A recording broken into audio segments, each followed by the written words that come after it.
Welcome, everyone. We'll be getting started here in just a minute or so. I appreciate everyone joining us early. We are in lecture mode, so we try to keep that background noise to a minimum. But if you do have any questions, feel free to use the chat, or feel free to follow up with us if you need a copy of the slides or anything like that. You can reach out to any of our team members. We'll make sure that the recording of this is available shortly after the call. And sit tight, we'll be starting here shortly.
All right, we're going to go ahead and get started. Again, welcome everyone. My name is Justin Chugg, and I'm here with Sable. Today's discussion revolves around remote workers. We're still seeing a lot of uncertainty in terms of office space and being able to go into the office. And there's even entire magazines that have been created just to the sale of remote worker technology. So a lot of people are still trying to understand this, how to figure this out. And so today we're going to be discussing how to engage clients in remote worker sales or remote workforce sales, because there's still a lot of growth opportunities here, and a lot of companies are still looking at this as an alternative, especially with the way that the pandemic is playing out. And so there's a few government incentives that are in place today that we have found through different experiments that have been working really well to create door openers. So for instance, in Alabama, there's an incentive where anyone that, remote workers who come to Alabama will get a $10,000 cash bonus. In Georgia, there's what we call the Savannah Technology Workforce Incentive. It's not as lucrative as Alabama, but it provides a $2,000 moving expense incentive. A pretty good one also is the Oklahoma Tulsa incentive, which also provides $10,000 cash, but on top of that, it's also providing free workspace. So you can basically set up an office at one of their downtown headquarters where you can work, engage with others, and they're even providing a housing stipend. Now, the best of all of these incentives is actually found in West Virginia, specifically Morgantown, and they're offering $12,000 to make a move, plus $10,000 in monthly payments. And so basically, if you move to this area, you're going to get $12,000 bonus, $10,000 monthly bonus, $10,000 a month, plus the second year you'll get $2,000 a month. They're also providing free outdoor activities, rental, and in addition, they're also providing free office space for those who want to go into the office and basically collaborate with others. So there's a lot of good opportunities out here. There's even more than this, but when you're talking to companies, if you can explain and engage with some of these incentives, some of them may be looking at providing opportunities for their employees to work from home, maybe save some money on office space, or just create a better alternative for their employees. And so some of these will help be a good conversation starter, which is really what we want to do, which is the hardest thing in sales is having a conversation. So the reason why this works so well is because it's new. So anytime you're dealing with an email campaign, something new and unique needs to be taking place. And also, if you can layer on some type of a geographical filter, it works really well as well. So in this particular campaign, it's very targeted. You don't necessarily have to take this course, but there is one strategy that we found that works really well, which is actually using Amazon. So if you go into Amazon, you can find a really cheap remote. Some of them run as cheap as 99 cents or 89 cents. If you have Amazon Prime, you essentially can pay about $1 per prospect, since you're getting shipping for free.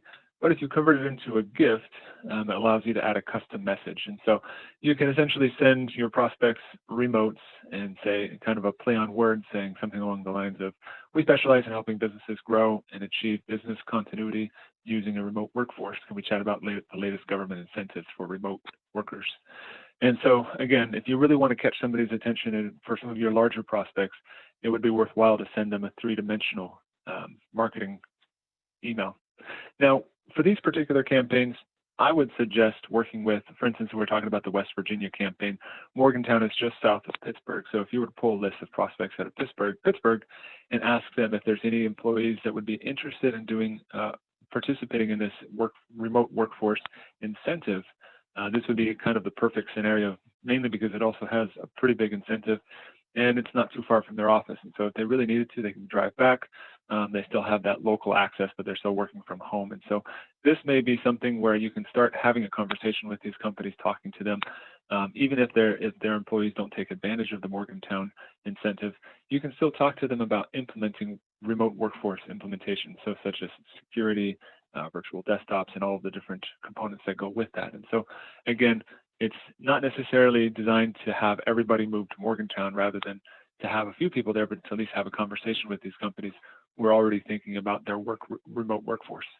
Now, if you need a list of companies in specific geographical areas, you just go to ensable.com/data, and that'll take you to our data request form. In the top section under locations, you can add the city and the state. You can look at other areas like outside of Tulsa, where people would be willing to move to that region, and look up other cities or zip codes or states and explore those lists. So essentially, once you add that data, you'll get a spreadsheet with all the information that you need. And that's really it for today. Just to kind of summarize, because there's limited time government incentives for people to work remotely, companies are already thinking about that. There's companies who are worried about a relapse within the pandemic. And so this time they want to be better prepared. They want to explore that. Maybe some of the employees got used to working from home. And so this is a great opportunity to create a formal technology solution that would actually help them achieve that goal, set up experiments, talk about the incentives, focus on areas that are close to the incentives, because you're going to have a higher chance of actually winning opportunities and having conversations with people.